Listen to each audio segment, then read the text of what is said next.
to 4. Do you have a gardening problem? We can help you with that. A program dedicated to help you grow a better garden, maintain your landscape, grow healthier trees, make that grass look a little bit greener, as well as preserving what you grow. We're here to help you with your gardening problem. You're tuned in to Garden Talk Radio. You are listening to the most informational-packed hour of garden-focused radio in the country and on the internet with your host, husband and wife team Joey and Holly Baird. This is the Wisconsin Vegetable Gardener Radio Show. Welcome to the Wisconsin Vegetable Gardener Radio Show. The Wisconsin Vegetable Gardener Radio Show is presented to you by Power Planters Earth Augers, the official digging tool. To find the right size for your digging projects, visit powerplanter.com. Thank you for taking time out of your day to join us to talk gardening for the next hour. Whether you're listening to us on one of the 16 stations our show is being broadcasted on in 2020, through our radio app, through our website, under the Season 4 tab at the top of the page. That website is the WisconsinVegetableGardener.com, as well as other avenues in studio video replay, podcast replay. We thank you for taking time to be part of the program. I'm your host, Joy Baird. Beside me is my wife, co-host, best friend, and gardening partner, Holly Baird. This program is about you, for you, to help your garden grow better, to maintain your landscape, to grow healthier trees, preserving what you grow, make your grass looking greener, as well as everything indoors and out. Final show of 2020, Season 4. We'll talk more about that later on. But right now, if you've got a question now or throughout the winter months, we will be back live again in March. But through that time, if you've got a question, you can certainly give us a call or an email. Our email address is gardentalkradio@gmail.com. That's gardentalkradio@gmail.com. Or you can give us a call anytime right now during the show, or anytime you got a question. 1-800-927-SHOW, 1-800-927-SHOW. We've got a fantastic show lined up for you, as we do each and every week. We're going to first talk about poison soil killer compost, and then we're going to go over things we wish we would have done different in our garden this year, as well as our guest, author Sue Goetz, will be with us, and we'll have some people to thank. So let's get in the program, Holly. Let's talk about poison soil, and then we'll talk about killer compost, and we'll address that a little bit. What is poison soil? Poison soil is basically any type of soil that is something that you don't want to grow in. I mean, you could probably grow pretty flowers in it, but possibly. But anything you don't want to grow vegetables in. Well, that's the thing. Poison soil, most of the time, it is because it's man created, the poison soil. So there's some things that we need to be aware of. What are some different types of poison soil, so we can kind of get on the same page? Sure. So there's a lot of different contaminants that poison. Well, I guess that would be a better term, contaminated soil versus poison soil, both under the same umbrella. One seems more harsh than the other, but they're both bad. Right. So common contaminants, and this is typically found in urban soils or soils that were in an urban area, something like that. So that would include pesticides, petroleum products, radon, asbestos, lead, and then chromated copper, arsenic, and then creosote. And then a lot of this is caused by human activities, whether that be like industrial dumping, land development, or, let's call it what it is, agricultural use. The pesticides are used very heavily on agricultural fields. Right. So this is like more of the urban. Okay. Even like heavy car and truck traffic, or if there was, say, like a gas station where you lived at one point. Old industrial factory. Yeah, or something like that. So, I mean, even here in Milwaukee, like there's areas that are being taken over by some different urban housing that used to be old industrial factories. Right. So if you think about that, there could be contaminants in that soil. Well, we need a soil test. Number one, if we have, if you're growing in a new area, you've moved in, or you're you've bought a plot or whatever the case is, you first want to get a soil test for a couple of different reasons. One, to see where you're at on the levels, your pH levels, your nutrient value of the soil, and if there's any contaminants or poisons in the soil. Then, if you have the poisons or the contaminated soil, there are some ways of remitigating it, but the best and easiest answer to that situation is extraction and bring in new material. There are ways of baking this out. They do this in some places where they're cleaning an area out and they basically put it through a big heater or an oven and they bake some of the toxins out and make the soil cleaner than what it ever was before man got here. Right. And that is an option, I guess, because if you are just trying to grow in your backyard, you can't necessarily bake the soil. Right. So let's go to that avenue. We've got the soil tested. We find out there's some contaminants in the soil, variety of fill in the blank. What are our options? Well, you can just basically take some sort of like a rubber matting and put that over your soil, Like and then capping it. like capping it. Yeah. Yep. And then making raised beds or straw bales or containers. Not growing in the ground. Now, what we find in a lot of older cities is lead in the soil from a variety of sources. So if we find and that we know that we have lead in the soil, that doesn't mean necessarily growing is a no-no. There are some plants you can grow in lead soil that won't uptake the lead into the actual edible portion of the plant. There's some that you don't want to plant. Right. So anything that you're going to eat the root. So potatoes, beets, carrots, radishes. If you're eating the root and it's touching the soil, no. Yeah. Now, another thing to keep in mind is other things like tomatoes, peppers, eggplants, totally fine because it's not uptaking that lead item in incorporating it in the fruit. However, Okay. you want to make sure that even if you grow in that soil, then like tomatoes, say, you want to make sure you do clean them. Well, you mean like wash them off, scrub them, Right. whatever splash up may occur, Yeah. the residue laying on the skin up, right? Right. We've heard, or some people have heard, that you can use roly-polies. They'll eat the lead out of the soil. That's not necessarily the case. If you don't know what a roly-poly is, That's a country term. That's a country term. Some people call it a pill bug Yeah. or a potato bug. It's those little tiny, they almost look like miniature, tiny, super tiny armadillos. Uh-huh. And then if you get near them, they roll into a little ball. That's their defense mechanism. So roly-polies, yes, they can eat some of the lead. There's many different decomposers that can, but that is one. And, or they are one. And then the problem is they're not, like, if your plan, you're like, oh, I have lead in my soil, I'm just going to get a bunch of these bugs and put in my soil. Like, that's not going to take care of it. Now, the interesting thing about lead toxicity in soil, it won't transfer. It doesn't work through the soil. Like if you've got the backyard's grass and there's a high level of lead and you put a raised bed and that soil's touching where that lead is at, it doesn't work itself through the good soil that you've brought in. It's very interesting. But what people will recommend doing is putting that cap or that mat down or a very thick tarp or canvas just to keep that separation. And it is best, to just start fresh, raised bed, containers, grow bags, that type of thing, to avoid the whole problem. Now, other things that people have issue, one more thing here is not, the soil has what is called a buffering capacity. What is that?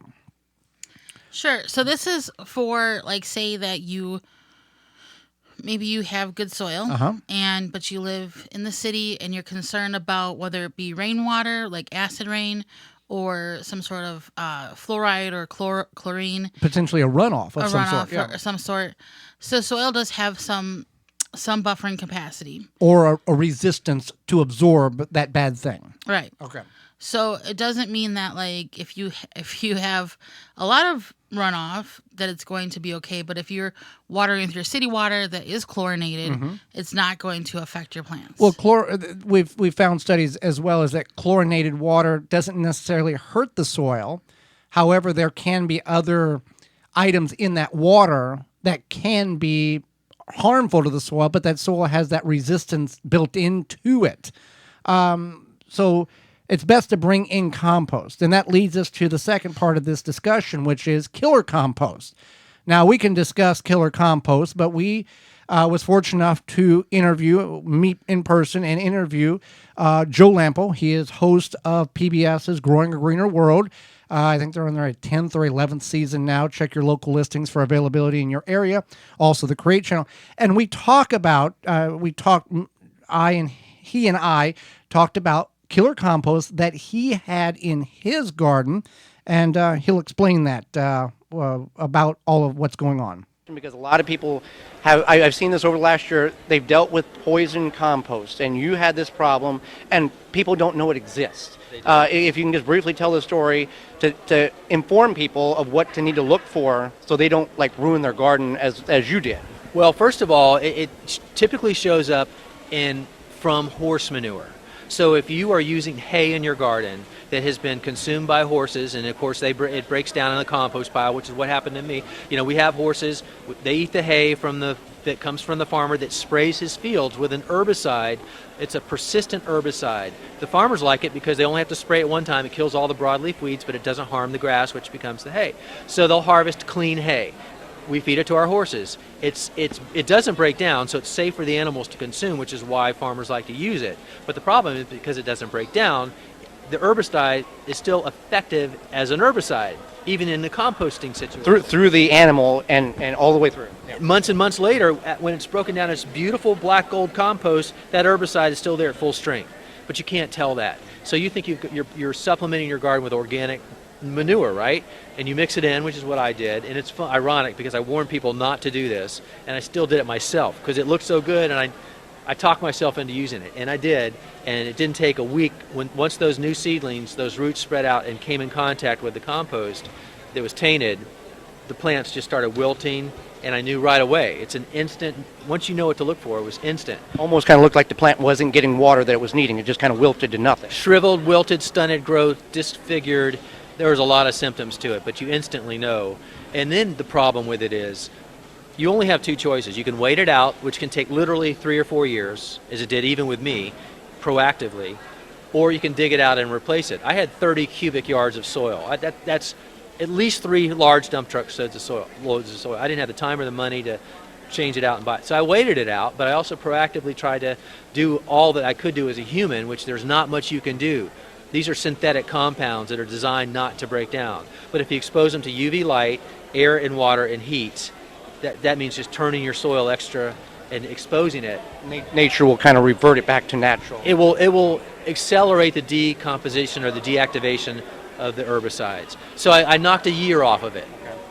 Now, you can find this on growinggreenworld.com. What is the title of the show? Do you recall what the name of that is? Poison compost? Or well, the topic, if you just went onto the website and typed in killer compost, that'll get there. And I would encourage everybody to watch that because I know several people over the last year has dealt with this and didn't know what it was until after the fact. Yeah. So know where your source is coming from, know what it was, is basically know the whole cycle. Yeah, and in fact, if you really want to play it safe, just avoid using horse manure or ask your farmer if you can get to the source of where it was harvested. Ask them if they use that herbicide. It's got different trade names, but the active ingredient, there's a number of them, and the one down in Georgia is picloram that is the problem. But the other thing you can do is a bioassay test. So if you have a big pile of manure and you're curious as to know whether or not it's tainted, you can take some of that manure and mix it in with clean soil into a pot. And then on another pot, get what you know is clean soil, like if you went to a garden center and bought sterile soil. So you have 2 pots, one with sterile soil and one with half sterile soil and half of that compost. Mix it up. Put tomato seeds or bean seeds in the 50-50 pot and the same with the clean pot. And then just give it 4 weeks. See what happens, observe. If they're both clean, they'll both look good and healthy. But if the tainted one is truly tainted, you will know it because you'll see it in the seedlings. And if that's the case, stay away from that manure and run. Don't walk and get away from it.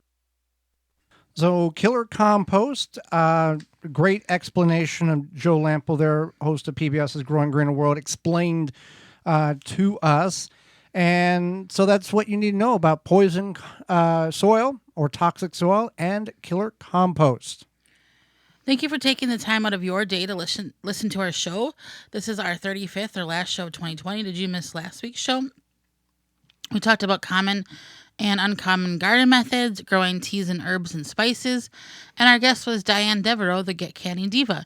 You can listen to that show by going to your favorite podcast platform and searching the Wisconsin Vegetable Gardener podcast, or we will make it even easier to find them. Send us an email to gardentalkradio@gmail.com, and in the subject line put show 34, and we will send you the link. We'll be right back. We do not go anywhere. We'll be talking about things that we wish we would have done this year in the garden. Thank you. You're listening to the Wisconsin Vegetable Gardener Radio Show, a program to help you grow a better garden, maintain your landscape, help your trees grow better, make that grass look greener, and preserving what you grow for indoor and out.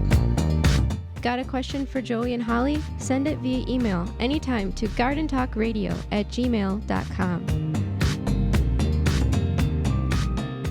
Do your trees look sad? When we here at the Wisconsin Vegetable Gardens have a tree or shrub issue, Dr. Jim's is the product we reach for, as it is the product that works. It really provides results. Their small batch, extra potent blend of readily available nutrients is exactly what your trees, plants, and bushes need to regain their health and stay bug-free. It's super easy to use, it feeds the microbes and adds new life to your soil so you can grow stronger plants. Chemical-free, environmentally responsible fertilizer that works. It will put a smile on your face and your plants. To find out more about Tree Secret and other products, visit drjims.com. That's drjimz.com. Trim Bin turns any chair into a workstation. Comfortably sort your herbs, dried flowers, cannabis, and more. Easily collect pollen with a static brush and mirror finish collection tray. High walls keep your work contained. To get yours, visit harvest-more.com. Made in California. Do not go anywhere. There is more of the Wisconsin Vegetable Gardener Radio Show to come, which is presented to you by Power Planter Earth Augers, the official digging tool. To find the right size for your digging project, visit powerplanter.com. The number one key to healthy, productive plants are the roots. Starting from seed to full-grown plants, rootmaker.com has the answer. From seed starting trays with an innovative design that air prunes the roots, creating a fabulous root system, never again will you have root-bound plants. To multiple gallon grow bag sizes to raised beds, rootmaker.com has your grow needs covered. Visit rootmaker.com. Use coupon code TWVG at checkout and get 10% off your entire order. Brought to you by Blue Ribbon Organics, providing locally made organic compost and soil blends for gardens, farms, landscaping, and more. Visit blueribbonorganics.com or call 262-497-8539 to find their products nearest you. Blue Mel's Garden and Landscape Center offers an awesome selection of high-quality garden and landscape products. We have just the plants you're looking for: annuals, perennials, veggies, herbs, and more. Plus, you can always count on us to answer all of your questions and offer expert advice. Blue Mel's also carries the largest selection of bulk landscape materials in the area. Enjoy a beverage from our coffee shop while your kids run around in our huge playground. Join our growing list of highly satisfied customers. Visit the garden center that offers everything you're looking for. Visit Blue Mel's today. Blue Mel's 4930 West Loomis Road, 414-282-4220.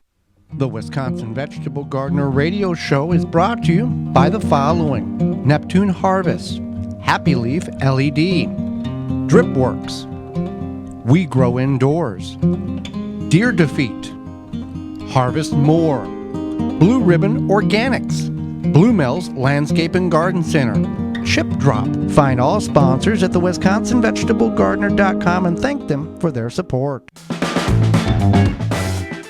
Now back to the Wisconsin Vegetable Gardener Radio Show, which is presented to you by Power Planter Earth Augers, the official digging tool. To find the right size for your digging project, visit powerplanter.com. Now here are your hosts, Joey and Holly Baird.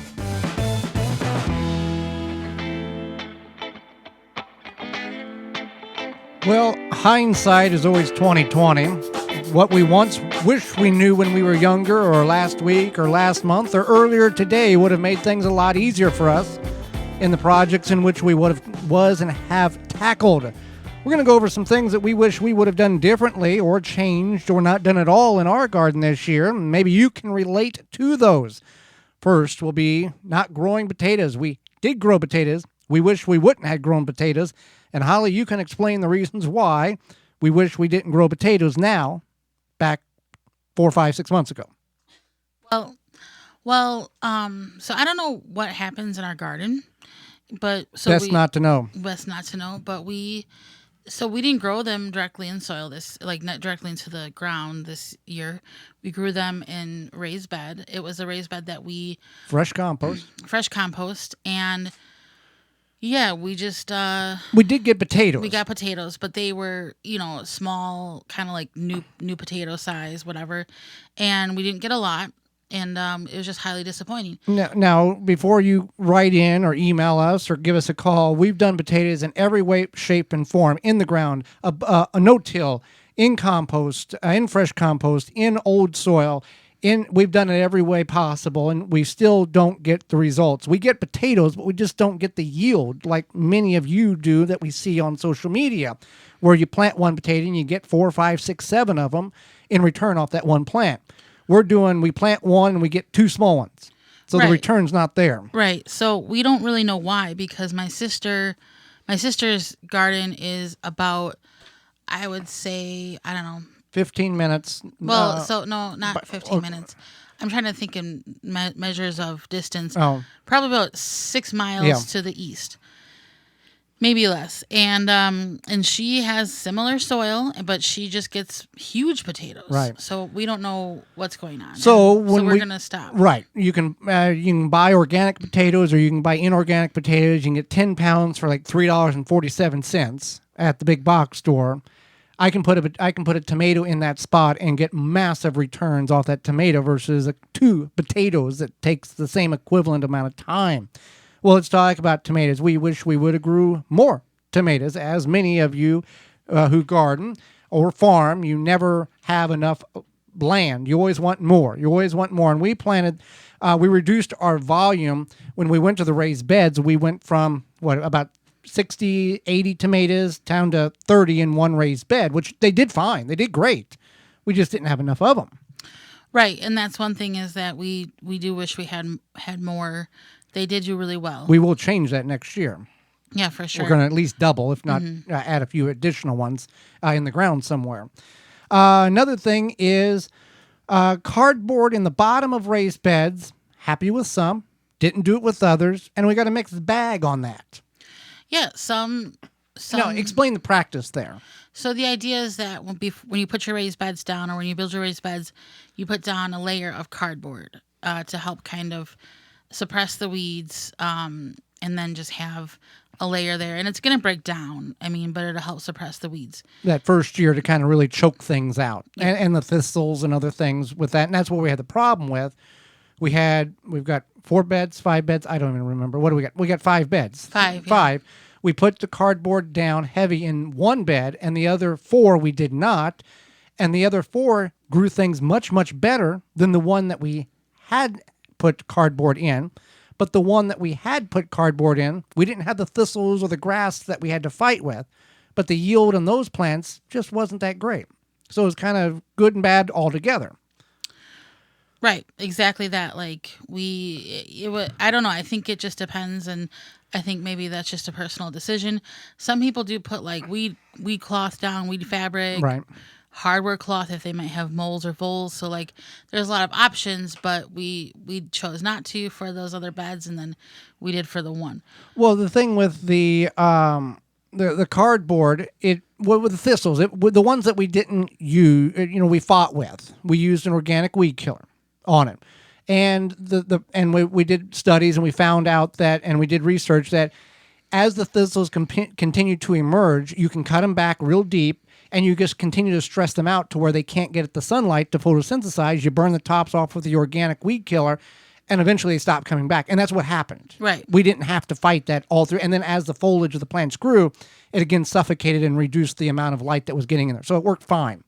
Now, on a positive note, we wish we would have planted more golden raspberries. Yeah, those are delicious. And we bought one plant in spring, Right. whenever that was, and Spring would have been in spring. Yeah. Yeah, you said spring, I whenever don't that remember was. if it was spring or Yeah, early it was summer. it was spring. Yeah, so we bought one in early spring, or no, it was early summer, I think. But whatever. And then it gave us a few raspberries. About 2 dozen. Yeah, and they were delicious. Yeah. But now we want more. So we will extend that. Obviously, we did a video on it, how to plant a raspberry plant on our website and our YouTube channel. You can find those both searching the Wisconsin Vegetable Gardener by doing that. Another thing is we should have started with stronger, healthier eggplants and pepper seedlings. We struggled with this the last couple of years where we didn't have the 8 or 9 or 10 inch plant that you buy at the garden center. We had 3-4 inch plants. They did produce. They took a very long time to produce. And with the eggplants, they were so small that the planting shock got most of them. So we did purchase a couple. We did purchase one, and then we've harvested many eggplants off of those. Your sister, we planted those from seedlings, the very small ones, in that above raised bed, and they did very prolifically. They really kept up and did good. So it does work out. However, if you can get a very decent size plant start, you're far, far ahead of the game, because you don't have to wait as long for them to get mature and put fruit on and produce. So that's another thing there. So those are just some of the many things, and I'm sure you can make a list in your garden, on your homestead, in your urban lot, of things that you wish you would have done and wouldn't have done. But that's the whole point of this. We learn as we go, and we know what not to do. That's the thing. We need to not do these things or do these things next year. Otherwise, if we keep repeating ourselves, what is that called? Insanity. Yeah. And we've got enough insanitation, I guess is the insanitation in the world right now, that we don't need to add to it for in our world. Lack of sanity. That would be a good term. Mm-hmm. Well, summer's over, fall's here, winter is near, fall festival is getting close and almost over now, and the yard still has needs some needs, and you've forgotten about it, but there's still time. Don't worry about it. There's still time. Yep, just because it's fall and we don't want to forget about our yards and those Japanese beetles either. They may be gone, but they're not far. They're plotting. They're going to come back. If you don't take care of them. Right. They feasted on your roses and berries. They laid eggs in your turf, so they can start again next year. So you can take a stand with Phylum's Grub Gone. Grub Gone is a non-chemical Bt granular that specifically targets scare pests and their larvae. Simply apply the granular with a spreader, irrigate into the soil, and let the naturally occurring bacteria do its job. Not only is Grub Gone easy to use, but is the only non-chemical choice that effectively controls grubs. And the best part about it, it's non-toxic to bees and other pollinators and beneficial insects. In fact, Grub Gone has 0 label restrictions for use around flowering plants, so you don't have to get on your hands and knees and remove dandelions in the spring or fall before using the product. To find out about Grub Gone, go to PhylumBioproducts.com. That's PHYLLOM bioproducts.com, the natural choice. You can also check out the other products they have available. Hang around. Do not go anywhere. We've got half the show's over. We've got a half a show to go before season's over. Sue Goetz will be with us, author and speaker. You're listening to the Wisconsin Vegetable Gardener Radio Show. You can bet the Wisconsin Vegetable Gardeners phone lines are always jammed during the show. So Joey and Holly keep their phone lines open 24/7 to help you. Call anytime 24/7. Just dial 1-800-927-7469. Or just remember 1-800-927-SHOW. SHOW. Leave a message and they will call you back. Planting conditions are always favorable with the Power Planter Earth Auger. No matter what the job is, Power Planter has the right size for you. Simply attach to a drill and let the Power Planter do the work for you, creating holes fast and efficiently with ease. Find the size that fits your project at powerplanter.com. Do not go anywhere. There is more of the Wisconsin Vegetable Gardener Radio Show to come, which is presented to you by Power Planter Earth Augers, the official digging tool. To find the right size for your digging project, visit powerplanter.com. Pomona's Universal Pectin is a high-quality pectin that gels reliably with low amounts of any sweetener. If you're trying to reduce the amount of sugar in your diet, You'll love Pomona's Universal Pectin. Now you can make healthy homemade jams and jellies sweetened to your taste. You can use sugar or honey to sweeten. Pomona's Universal Pectin keeps indefinitely when stored in an airtight container. Easy to use, versatile, and comes with directions and recipes in every box. Find out more and where to buy at PomonaPectin.com. Also available at natural food stores and online. The Wisconsin Vegetable Gardener Radio Show is brought to you by the following: Phylum Bioproducts, Dr. Jim's, MI Greenhouse LLC, Green Gobbler, Water Hoop, Seed Savers Exchange. Find all sponsors at the WisconsinVegetableGardener.com and thank them for their support. Today is the last day for bulk material at Blue Mel's Landscape and Garden Center. They've got 40 varieties to pick from, largest in the area. They're going to shut down the yard until spring, so if you still need compost, gravel, sand, wood chips, or multitude of other items, you can get that picked up today or delivered before end of day. And Blue Mel's Landscape and Garden Center can be found at 4930 West Loomis Road, just off of Layton and Greenfield. You can give them a call at 414-282-4220, and you can visit them online at bluemels.com. And we want to thank Blue Mel's Landscape and Garden Center for coming on and being the official garden center of the Wisconsin Vegetable Gardener Radio Show for the 4th consecutive year. And thank them and thank you for supporting them. Now back to the Wisconsin Vegetable Gardener Radio Show, which is presented to you by Power Planter Earth Augers, the official digging tool. To find the right size for your digging project, visit powerplanter.com. Now here are your hosts, Joey and Holly Baird.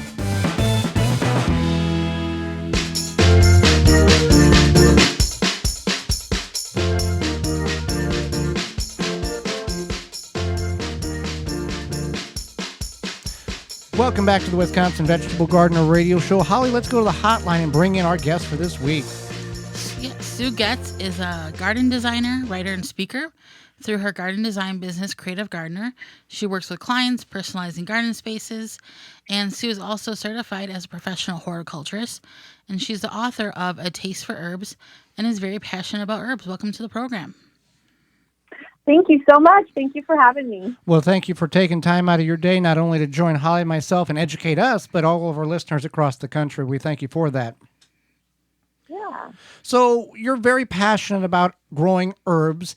Is there something that you've always enjoyed about it? Why herbs? Why not like tomatoes or peppers or eggplants? Where did this love for herbs come from?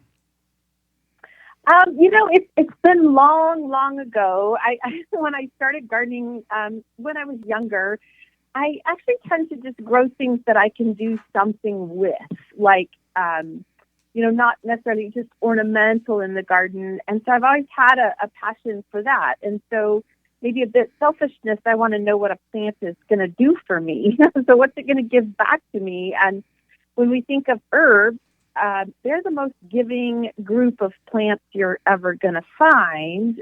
We get so much back. We get flavor and medicine and aromatherapy, the garden, and so it's almost like, why not herbs? They give so much to us. Well, and that's the thing. There's herbs that we are learning about that didn't know exist, such as the I think it's called the toothache plant, where you chew it and numbs your gums. So there's a lot of different types of plants that the common gardener may not be familiar with. Yes, right. And I think that when you start thinking about, this is an herb, what does it do? I think we as gardeners just really want to dive a little deeper, more about it. What will it do? And what does it taste like? What does it smell like? How will it heal me? All of those things. And you don't ask that of many plants. I think that's just a category of plants that are so diverse to do that. Definitely. Now, many people may not think of attracting pollinators with herbs. What are some herbs that attract pollinators, and how can they be used around vegetables best or most efficiently? Yeah. When you look at a list of plants that will attract pollinators to the garden, you'll see a lot of herbs really rise to the top of the list. And I think they're ones everybody knows. They're pretty common. Things like bee balm. I mean, you think about even the name tells us right there. A monarda is what those are, or hummingbird mint, which is agastaches, rosemary. Everybody seems to know rosemary and lavender, even chives, parsley, fennel. I mean, you can see this just is really a long list. And so really kind of adding that diversity to a garden that will attract different pollinators as well. That's what herbs will do. They're attracting hummingbirds, which do a little bit of pollinating, and birds and bees and butterflies and all of those things. So the diversity of the range of herbs really do a good job. And then, of course, in your veggie garden, I actually, in a past garden I had, it's a different garden I have now, I actually had a little hedge of parsley along the edge of my vegetable bed, and I'll run like a hedge of chives. So you can really mingle some of these plants into vegetable gardens, so you can really encourage a lot of pollinator activity. And even just like a potted roseberry next to a raised bed or something like that, I think you could really start to explore different ways, because that roseberry or that lavender that you're going to harvest for, to flavor food or to make a skin healing treatment, you also are attracting pollinators. So you kind of see this multi-purpose use they're going to give the garden anyway. Well, and that's the other thing. We've practiced the method of polyculture, where we would plant a zucchini and then plant basil around it, try to smother the flavor to get of the zucchini to keep the squash vine borer or squash bugs away from it, to confuse them and they go elsewhere. So that's another practice in which you can incorporate and actually get kind of two crops in one location. Yeah. I mean, you could just see this, the more you can explore that diversity in the garden, how it helps other plants as well. And like if you want to keep plants off of other things, basil tends to get, white fly and things like that. But if you plant it near some marigolds and just the kind of things you do in your vegetable garden anyway, you can really kind of see how you can explore that diversity as well. Well, now I have to ask you about this. On your website, most people know about microgreens and how to grow them, but on your website, you referred to micro herb garden. What is this, and is it much different than people growing the traditional microgreens that we're familiar with? It isn't really a whole lot different from what we classically know as growing microgreens.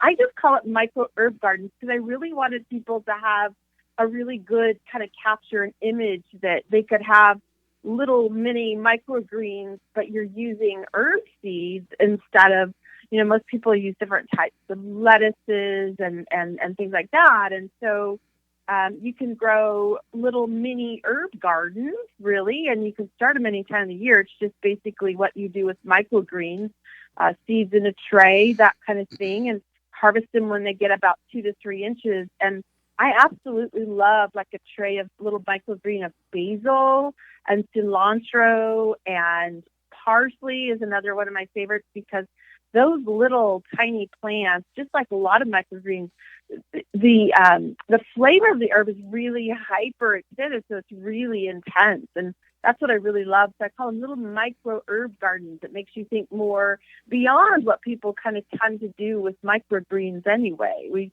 move beyond lettuce and maybe try some herbs for some flavor. Okay, and we are talking with Sue Goetz. She is a garden designer, writer, and speaker.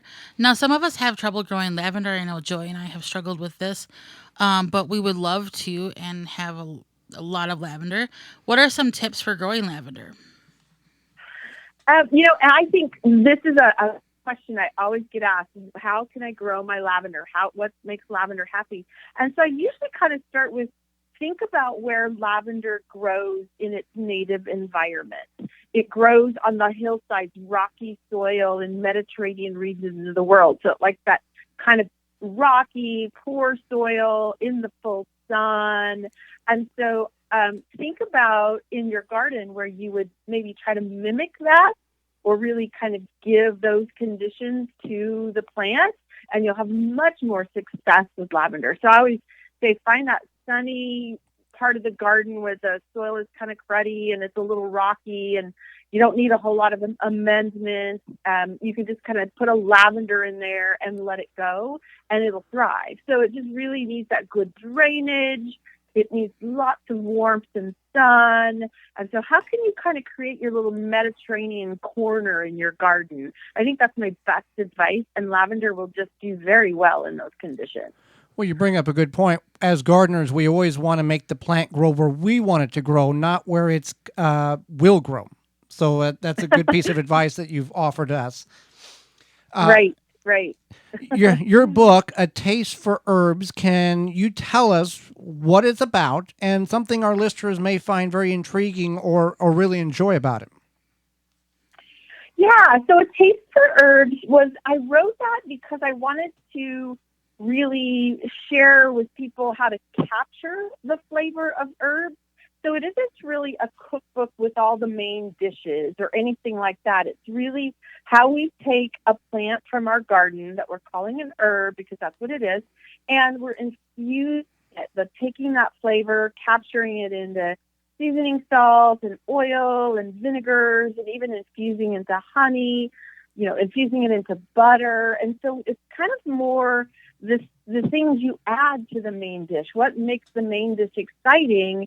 It's these seasonings and it's herbs. And so in the book, I just really wanted to share how to really capture. I guess that's the best way I would put it, capture flavors. And so I have over 100 recipes to follow, but I really hit hard on 20 herbs that I'm sure everybody will know. They're very common, but I really hit on how to preserve them, what parts of the plant that you use, what's their growing conditions, things like that. And so, and harvesting too, all of the things that help you to best capture flavor. That's what A Taste for Herbs was about. It's just really learning and exploring that seasoning aspect of the plant. That's my favorite part, of course.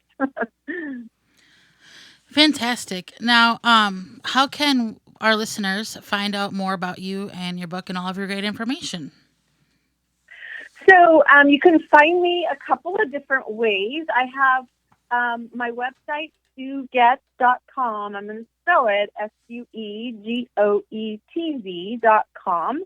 And I also have my blog, herbloversgarden.com, and that's the place I would love people to go visit, because that's where I'm throwing out some more recipes. I'm exploring. I'm just kind of sharing all these things I'm learning from my garden or from others in their gardening realm of what they're doing. And also excited, and it's just going out on a new post right now. I have a new book coming out in December, and it's the first week in December. It's out on Amazon right now, and it's about herb gardening in containers.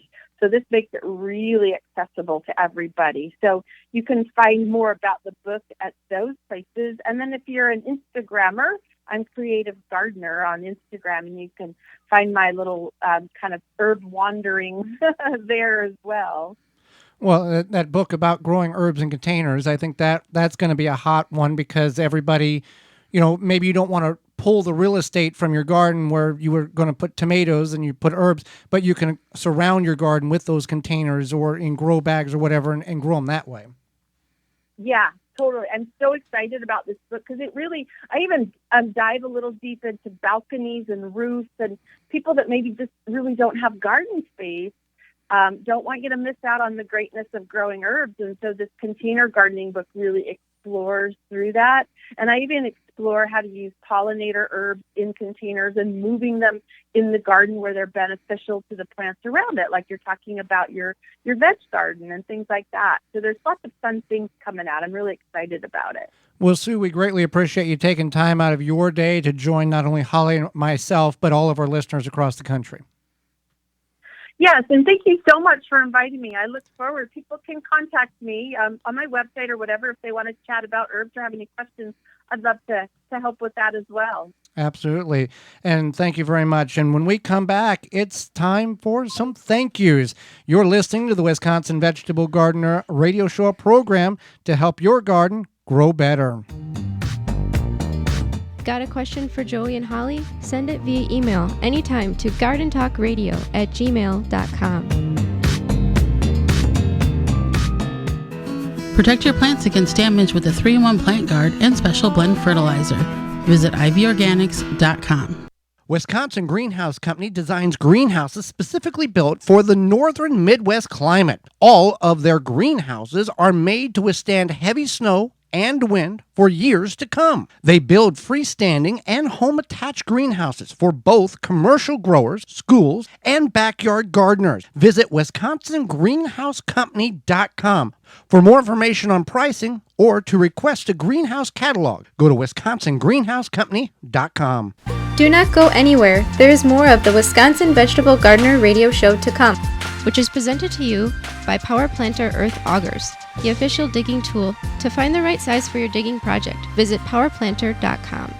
When it comes to bulk landscaping materials, Blue Mills Garden and Landscape Center is where everyone goes. Whatever the project, we have the materials you need with over 40 varieties to choose from. Soils, mulches, gravels, decorative stones, fresh cut sod. Blue Mills has these products in stock and ready for easy pickup or fast delivery. So what are you waiting for? Now is the time to get your yard back into shape. Stop in and pick these materials up or call us for delivery today. Nobody does bulk landscaping materials better than Blue Mills Garden and Landscape Center. Blue Mills, 4930 West Loomis Road, 414-282-4220. The Wisconsin Vegetable Gardener Radio Show is brought to you by the following: Power Planter Earth Augers, Ivy Organics, Root Maker, Pomona Universal Pectin, Chapin Manufacturing Incorporated, Pro Plugger, Tomato Snaps, World's Coolest Floating Rain Gauge. Find all sponsors at the WisconsinVegetableGardener.com and thank them for their support. Now back to the Wisconsin Vegetable Gardener Radio Show, which is presented to you by Power Planter Earth Augers, the official digging tool. To find the right size for your digging project, visit powerplanter.com. Now here are your hosts, Joey and Holly Baird.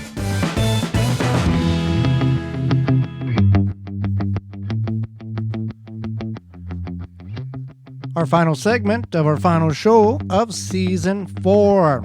Welcome back to the Wisconsin Vegetable Gardener Radio Show.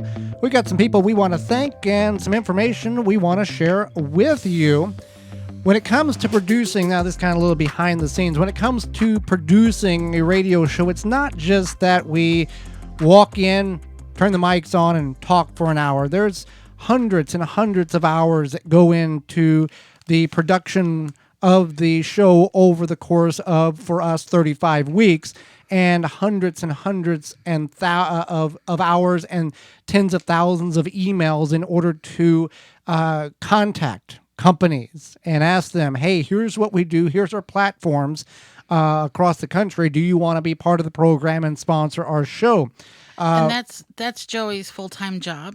Right. And I help as I can, but I have my own full-time job outside of all of this. So, we won't get into too much detail because some of them is information that's only privy to us. But yeah, we spend about 12 to 14 months working on an 8-month show is kind of what it figures out to being.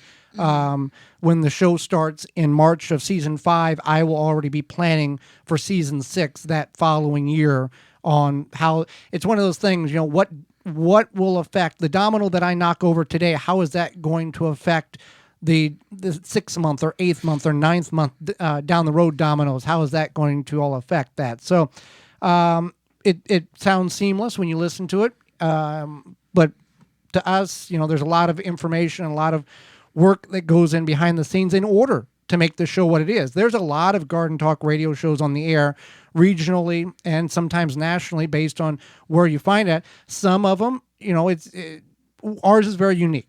Ours is content-based. Many of the Garden Talk radio shows are, please call in. We're waiting for you to call in. Please call in with your question.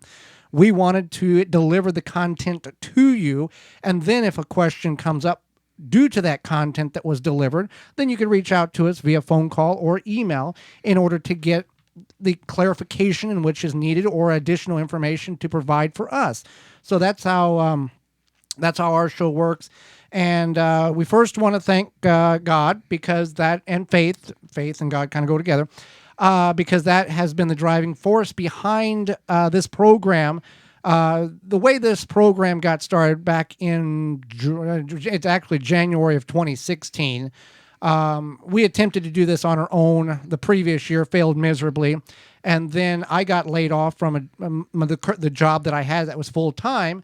And I told Holly, let's take a shot at this. And she said, no way, we're not going to do it. Don't even try it again, because we'd failed so badly the previous year. Because we were not very happy with each other at that point either. Well, we were trying to do a full-time job part-time. Yeah. You can't reach out to companies at 8, 9, 10, 11 o'clock at night, and then they email you back and at 11 o'clock in the morning and say, hey, I'm going to give you a call. Let's talk about your sponsorship. And you're at work and you can't do that. It's very difficult. So we took a leap of faith. Faith is the substance of the things not yet seen, the evidence of the things hoped for. And we hoped for the radio show. We had not yet seen the evidence of it, but we were able to make it on one station here in the Milwaukee area. And then we expanded. The station picked up a secondary frequency, and then we stayed on that for 2 years. And then in year 3, we expanded to 6 stations in 4 markets. And then this year, we're on 16 stations in around 10-plus markets. Next year, we're going to be on, as of right now, 15 stations in 10-plus markets across the country. We take a lot of leaps of faith. Right. But that's okay. And that's, we don't know who we don't know whom is going to see the emails. When we pray and we ask that the right person sees it and the right company finds us, or we find the right company. And talking about those dominoes, they've all fell, and they continue to fall in the right direction.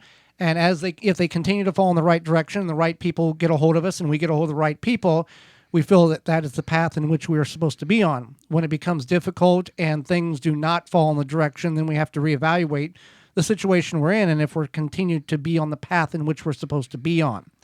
That said, and that's how the show started. Thank Holly. She sits over there.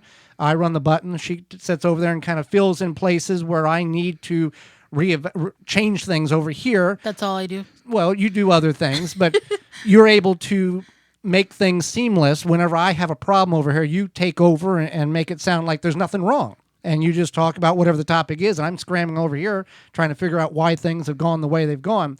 And you can watch, some of you watch us only on in-studio video. Others of you only listen to us on the radio or podcast replay or however it is. We thank you for that. We hear from you. You have wrote in across the country, and we thank you, because without you and without you buying the products that the sponsors that we have found provide the finances in order to pay for the airtime that we're on, none of this happens. And we love hearing from you.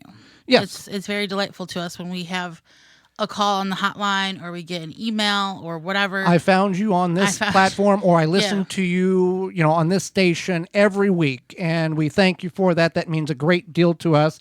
We take the winter off because we need a break, and there's not much activity in which can be talked about over the 17 weeks that we're off. However, if you're listening to us on WCRN 830 AM out of the Boston, Massachusetts area, for the 17 weeks that we will not be creating new content, you will be able to listen to encore presentations of shows in season 4 here. So we appreciate that. We do want to say goodbye to 2 stations, KMET 1490 AM out of Banning, California. We will be leaving that station, as well as WRMN 1410 AM out of Elgin. Those we had to make a financial decision, what was best for our business and the show. So we're replacing those 2 stations. We'll be in the Denver area next year, as well as the Pittsburgh area next year, substituting those 2. So, and next year, our name, or the content, the program, all the same. Our name will be different. It will transition from the Wisconsin Vegetable Gardener Radio Show to the Gardening with Joey and Holly radio show. And we've done that for a couple of reasons. Regional confusion. If you're listening, why we listen to a Wisconsin garden show when we're in Kansas City or Minneapolis or Boston or that type of thing. Mm-hmm. So that's the reason why we've done that. And we have to thank the sponsors. Some are returning, some are not. They've all made decisions to be part of the show this year, and we appreciate that. ProPlugger, Power Planter, our presenting sponsor, ProPlugger, World's Coolest Rain Gauge, Root Maker, Tomato Snap, Chapin Manufacturing Incorporated, Pomona Pectin, Ivy Organics, Dr. Jim's, Neptune's Harvest, Seed Savers Exchange, Water Hoop, MI Greenhouse LLC, Phylum Bioproducts, Happy Leaf LED, Dripworks.com, We Grow Indoors, Deer Defeat, Harvest More, Bluemel's Landscape and Garden Center, Tree Ripe, Chip Drop, Blue Ribbon Organics, Big Elk Garlic Farm, and Pearls Premium Grass Seed. We thank all of those sponsors because without them and their financial contributions to the program, we are not on the air. Anything else you want to add, Holly? Yeah, I just want to thank my family. Okay. They're Okay. they've been very supportive of us, and yeah, I think you would agree. Yes. Yeah. And also just my job. Yeah, which we're all working from home, and apparently I sneeze loud because she works in, the way our business is set up. She works in the studio for her business, and I work in the adjacent room for the radio show, and apparently I sneeze very loud, and maybe she's got... have you gotten over that or not? I don't know. So anyway. Yeah. Have you gotten over the sneezing? Yeah. Okay. So anyway, Yes. I want to thank my job because without them, we wouldn't have the ability for you to do this full time. Right. Which we've gotten better. Yeah. Yeah. Oh, for sure, but Yeah. still. And it allows me to, carry the insurance and things like that. Right. So we have that, and my family, and then my friend Laura, she does all of our voiceover Right. stuff. And she doesn't love doing it. No, she says she doesn't like hearing herself on the she radio. she doesn't like hearing herself, but she doesn't mind doing it. No. And it's free. yeah, right. And usually I It's give free her, and it's good. yeah, usually I give her like a box of chocolate or something. But yeah, she's just a really good friend, and I have appreciated her for so much things. And what else? I think. Well, with the in-studio video, I mean, predominantly our show, most of you capture our show live on the radio or on podcast replay, but we do offer the in-studio video as another avenue in which you can see us and see what we look like and see our studio and see how things work that way. So we do that as well.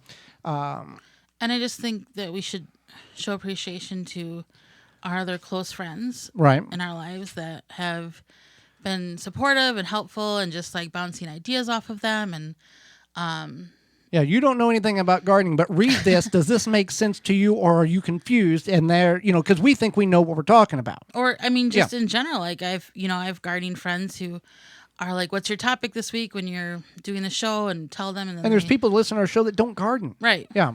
That too. I had one of my friends who told me that she just wanted to, she doesn't even like vegetables that much, but she was curious about our show and said that she really enjoyed it. So we appreciate all of you, even if you garden or not, or Right. like vegetables or not, that are listening. Well, we'll leave with this. We will return first weekend in March in 2021 for season 5 of the Gardening with Joey and Holly radio show. I'll leave with this. It's a quote from Steve Harvey, comedian and TV personality. He had a lot of struggles in his life, and he found God and found the path in which he needed to be on. But he said this, and this applies to everybody who is struggling or has a dream or a goal in which you're trying to achieve. And it doesn't matter if you're 14 or 44 or 84. Everybody has a goal that they want to achieve. He said, in life, everybody has a turn back moment. You have a moment where you could go forward or you can give up. But the thing about the giving up part, keep this in mind. Before you give up, if you give up, that's the guarantee that whatever you're working for will never happen. That guarantee of quitting kills that dream.